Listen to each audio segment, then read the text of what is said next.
Kita masih bab tentang al-ghadab, marah.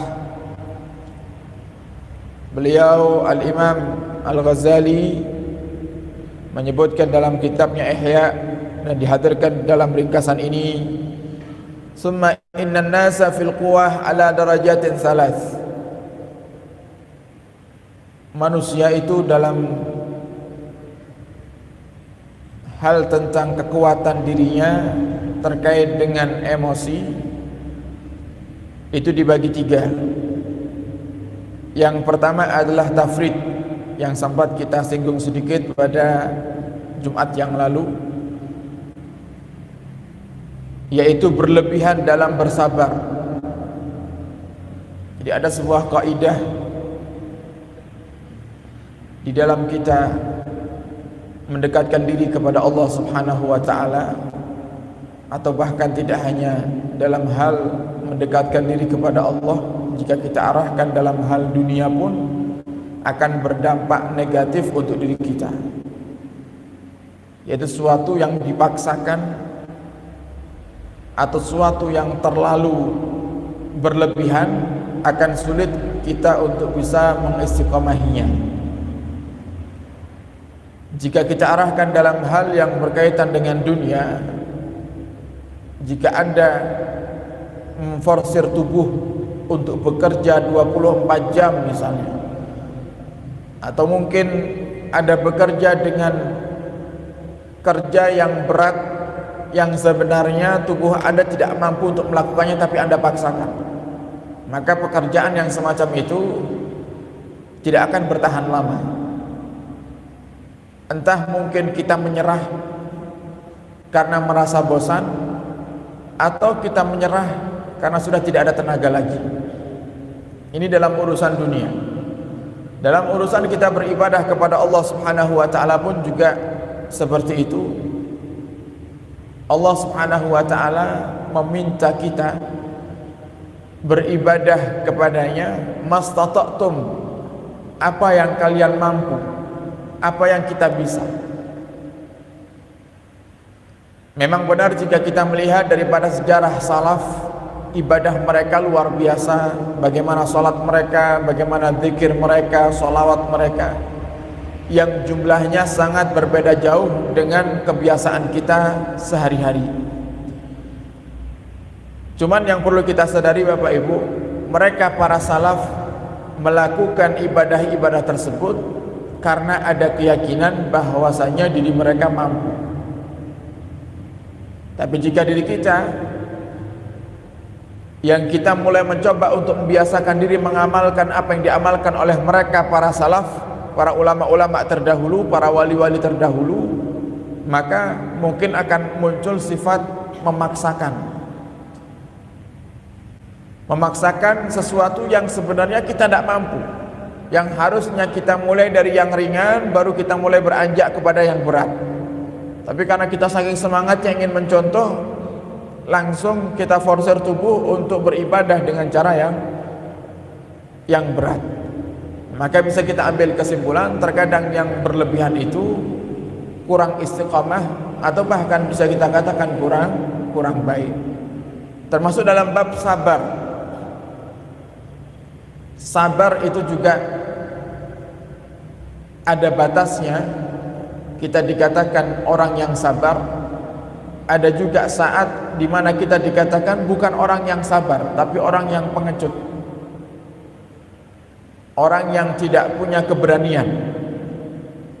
Nah, termasuk yang tidak dipandang oleh Allah Subhanahu wa ta'ala diantaranya adalah orang-orang yang kabur atau lari karena sifat pengecut yang mereka miliki daripada apa yang sudah Allah takdirkan. Contoh di peperangan Uhud kalau tidak salah, itu ada kira-kira 300 kelompok yang mereka termakan ajakan-ajakan yang tidak baik. Untuk apa? Untuk mundur daripada peperangan.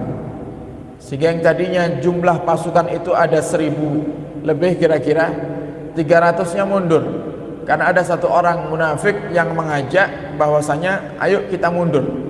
Kalau kita lanjutkan kita akan kalah. Karena musuh lebih siap, musuh lebih banyak, kemudian senjata juga lebih lengkap, mending kita mundur. Anda terbawa mundur itu adalah 300 pasukan. Maka pasukan-pasukan yang semacam itulah disebut dengan pasukan yang pengecut. Bukan karena sabar mereka mundur, bukan karena sabar mereka tidak marah, tapi mereka sabar karena memang mereka punya sifat pengecut.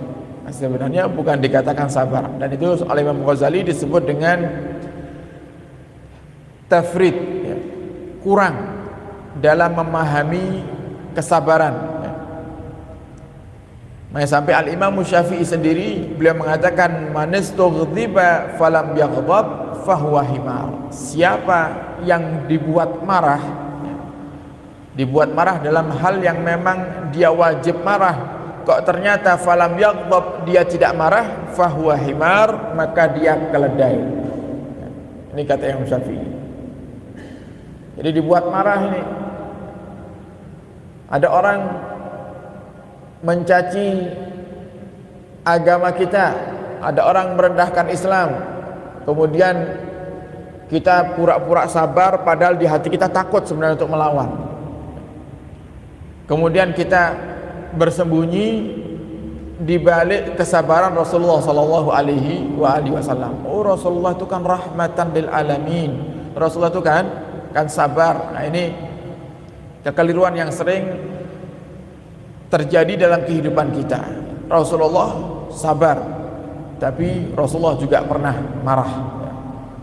Bahkan terkadang sahabat itu ada yang mengatakan di saat ada orang-orang yang merendahkan syariat, wajah Nabi itu mulai memerah.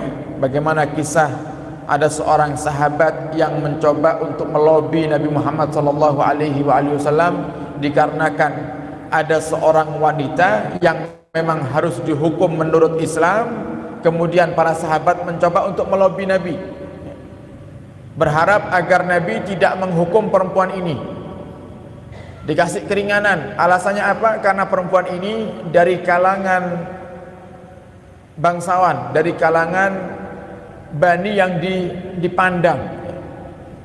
dipandang mulia. Ibaratnya tidak enak, kita tidak enak sama suku sebelah kalau memang perempuan ini karena melanggar hukum syariat kemudian harus dihukum. Gimana ya Rasulullah kalau dia diringankan hukumannya? Itu memerah wajah Nabi Muhammad sampai Nabi katakan apa? Law anna Fatimah binta Muhammad syariqat laqata'tu yadaha. Seandainya putriku Fatimah bintu Muhammad, putriku, putri kandungku, kata Rasulullah, kok ternyata dia mencuri, aku potong tangannya. Padahal tidak mungkin itu.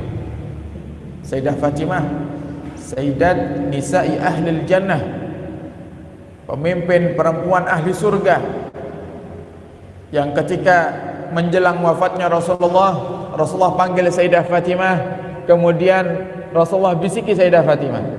Setelah bisikan pertama, Sayyidah Fatimah nangis jadi-jadinya. Kemudian dipanggil kembali Rasulullah, dibisiki lagi. Setelah bisikan kedua, Sayyidah Fatimah tersenyum. Sayyidah Aisyah yang melihat Sayyidah Fatimah dibisiki pertama nangis, dibisiki kedua tertawa. Sayyidah Aisyah tanya, "Wahai Fatimah, apa yang dikatakan oleh Rasulullah sehingga tadi bisikan pertama kamu menangis, bisikan kedua kamu tertawa?"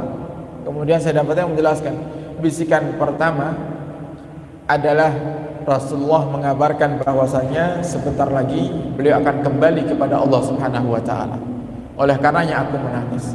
Bisikan kedua, Rasulullah mengabarkan kepadaku bahwasannya di antara keluargaku ini wahai Fatimah, yang akan menyusulku pertama kali setelah wafatku adalah dirimu wahai Fatimah.